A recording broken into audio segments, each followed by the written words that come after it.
Colleagues, where's Richie? Come on, Richie. Let's have all your colleagues. Come on, let's have you all down here as well.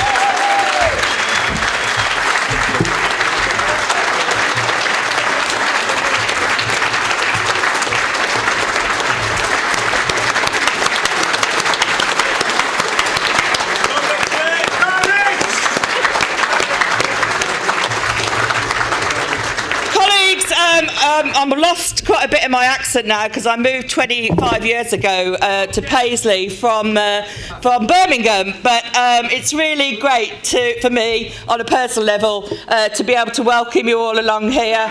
I was walking along the front earlier and I did hear some of you singing some Villa chants, which I was going to come out with an alternative one, but I decided to maybe let you get away with that one. But colleagues, we're really pleased that you're here today, and we've all been watching from afar your inspirational and difficult struggle against the council up there. And I know that Richie, your convener, has been at the forefront of supporting you and leading that way, and it's brilliant you're here, and invite you to address us. Thank you.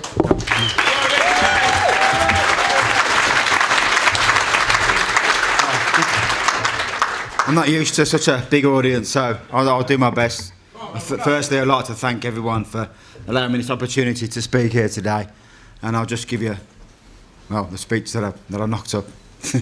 So, on the coach this morning, I reviewed the pages of my speech, and it dawned on me whilst I sat with my colleagues and listened to their banter that I shouldn't be boring you with the details, but emphasising on the spirit and the unity that's been created.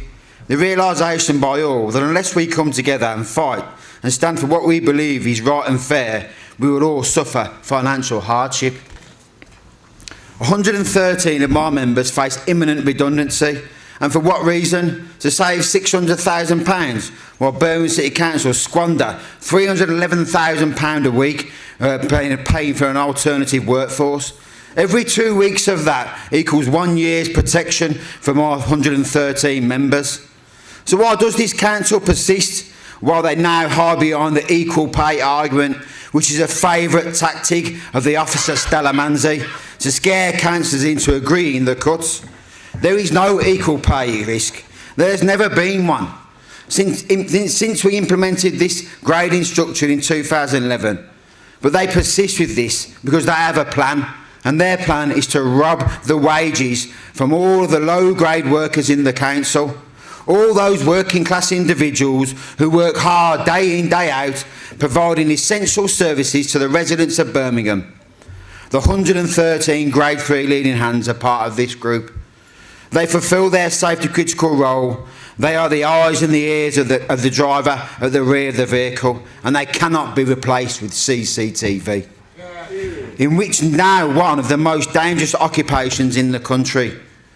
2 years ago this November, Robert Bendadick was working at the rear of a vehicle when a car drove into him. Luckily, he escaped with only a broken leg, 3 broken ribs and a ruptured spleen, plus a 2-week stay in hospital.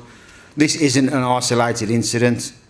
David Ward has been working hard as a leading hand. He has a young family and has recently saved enough money to secure his first mortgage on a family home.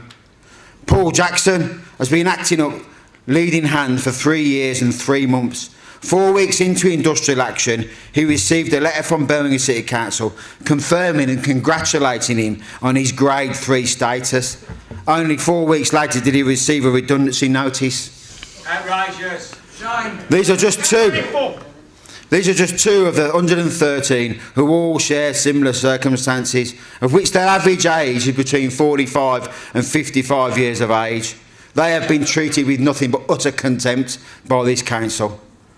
The 113 now face a choice of a derisory redundancy payment, an alternative Grade 3 post, most of them are fixed term, or to be downgraded at a later date, or to accept a lower grade post resulting in a £3,500 to £5,000 pay cut. So their only real option is now to stand and fight. And fight we will. We are united in this cause because we are not just colleagues, not just members, but we are family, shoulder to shoulder.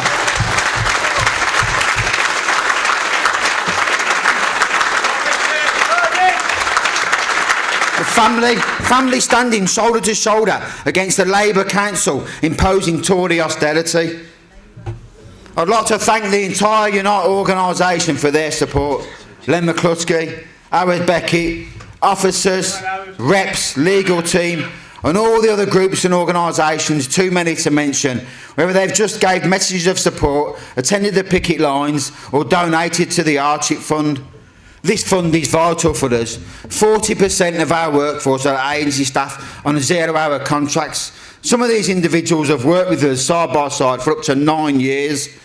Most of them refusing to cross the picket line now, resulting in a 30% pay loss per week for them. But last but not least, my members. They have fulfilled a dream that I've long had, the dream of solidarity. And despite the circumstances, I've never been more proud to be a member, felt so privileged to be their rep, and so proud of them. I stand with you, my brothers, with passion and pride and conviction, and we will win this fight. We will take it all the way, because we hold the moral high ground.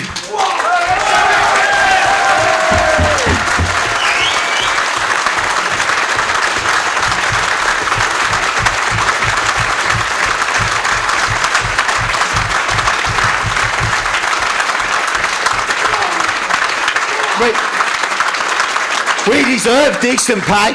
My message to Birmingham City Council is this: enough is enough. My message to the Cabinet members is uphold the ACAS agreement, stand up to your officers. You are a Labour Council, fulfil your mandate, say no to austerity. Thank you.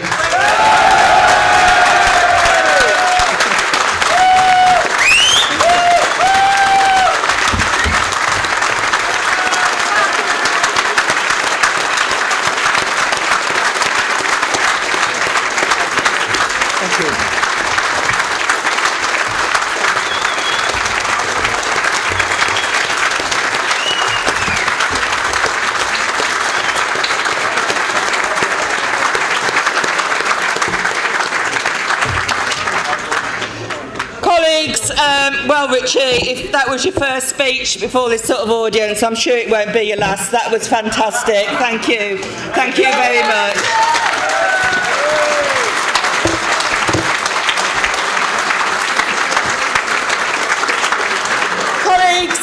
I know that we will, during the course of the week, hear more about the struggle and how we can express solidarity, and I know that through the NSSN we will continue to offer that. And Rob has just informed me excuse me, that there will be a protest in support of the bin workers next Sunday outside Birmingham Council offices, and I'm sure that everyone will try and do all we can to make that a huge show of solidarity for those workers. So colleagues, hopefully we will see you there next Sunday at that protest. Well done.